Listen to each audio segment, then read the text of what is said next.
So, nag-iisip pa kayo kung paano yung magiging content calendar nyo for your social media accounts.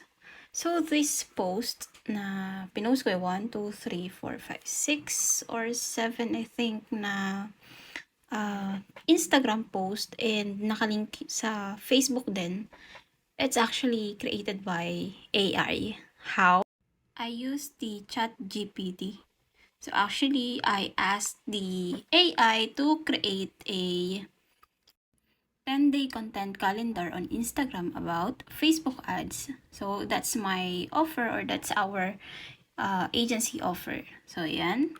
And I asked the AI to create an Instagram post of this outline.